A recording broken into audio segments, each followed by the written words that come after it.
Yo,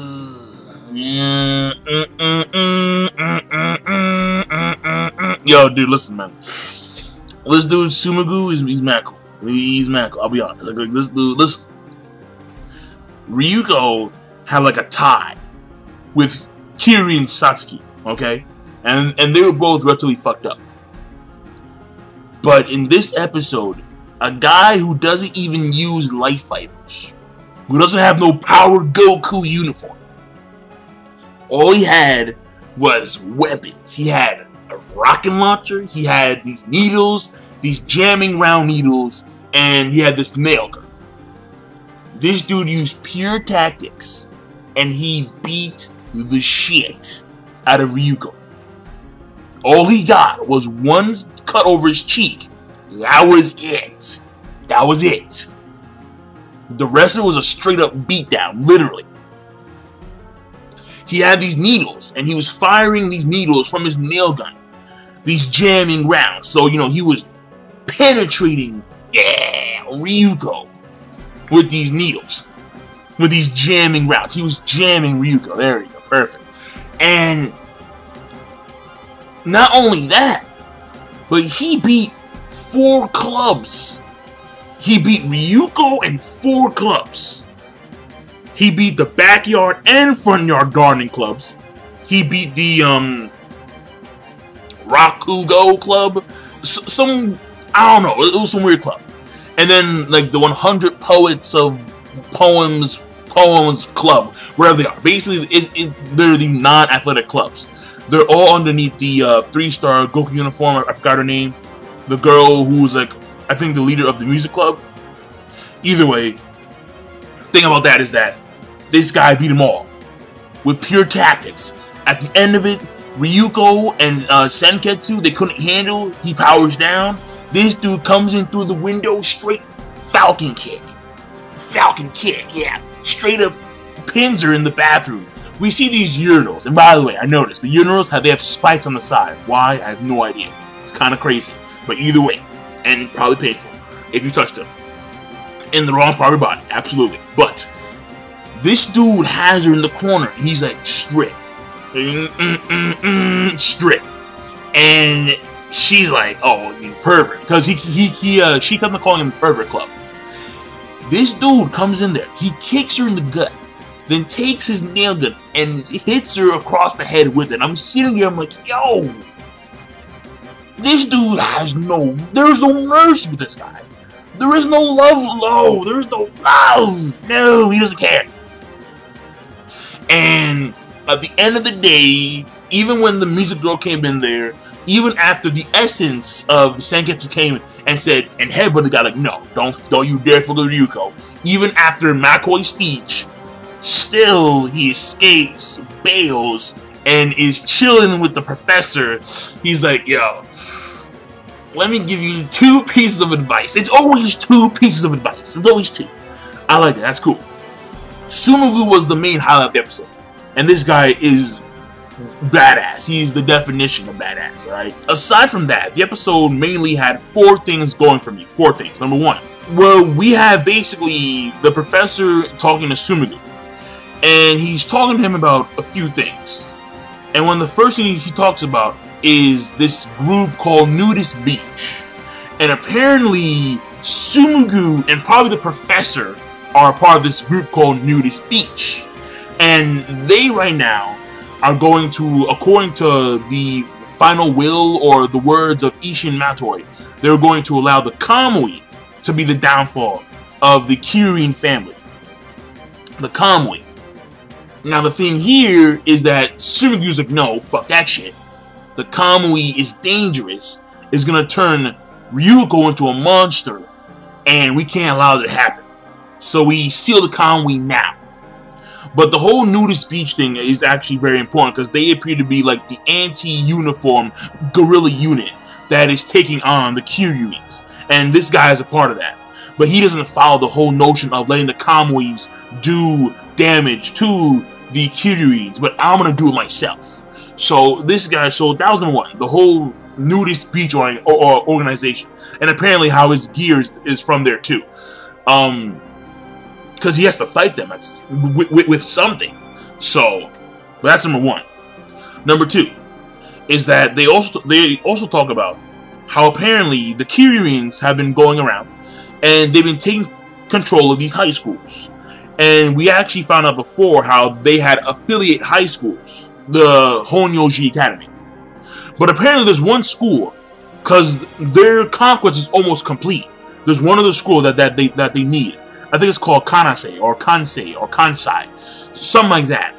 And this school, apparently, they are not under the control. Like the Honnōji Academy does not control that school. The Kyrians do not control that school. So this hints that this school may be very powerful. They may have their own Goku uniforms, or this brings up point number 3. They have very strong individuals that don't require Goku uniforms. Just how in this episode we see Tsumugu, he was able to beat, of course, via tactics, via certain arsenals, and so on and so forth. He was able to beat Ryuko without using a Goku uniform. So this opens the doors, because now this allows other people to come to the fray that normally would not have, given the previous notion of the actual series, which was, if you don't have a Goku uniform, if you don't have life fibers, if you don't have a Kamui, you're fucked. But no, Tsumugu, he comes in there and he negates that shit. He trumps that shit with an iron boot. Like, no, what you do? Curve stomp, yeah. So my thing here is that, to me, I like that a lot. I do. Because when you think about the Goku uniforms and the Kamuis, you think, like, you're sitting here, I'm like, dude, like, that's really unfair. Like, that's super unfair. Like you need a uniform just to fuck with Sasuke, but no. Tsumugu, he's just that good. Now, granted, they were analyzing his gear, but he's gonna come back at some point in the future. And he's gonna be even more. He's gonna be even more prepared. I'm pretty sure he already knows that they're analyzing his stuff. So, and he's already been around a lot of the Honnōji affiliate schools, and he's taken down some of these schools. So he's that good. He's that good. And number 4 in the episode, number 4, right here, number 4. All right, 1, 2, 3. There you go. Number 4 is his flashback, where after he beats Ryuko, he talks about this point in time in the past, where in which there was this woman, and that's where the quote comes from.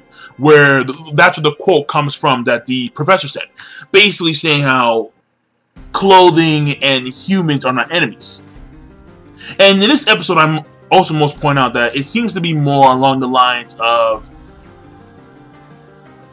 humans versus clothing, or life fibers versus nudists, something like that. It seems to be along those lines now. Where in which early on, episodes 1, 2, 3, and 4, it was more or less Matoi versus Honnōji Academy.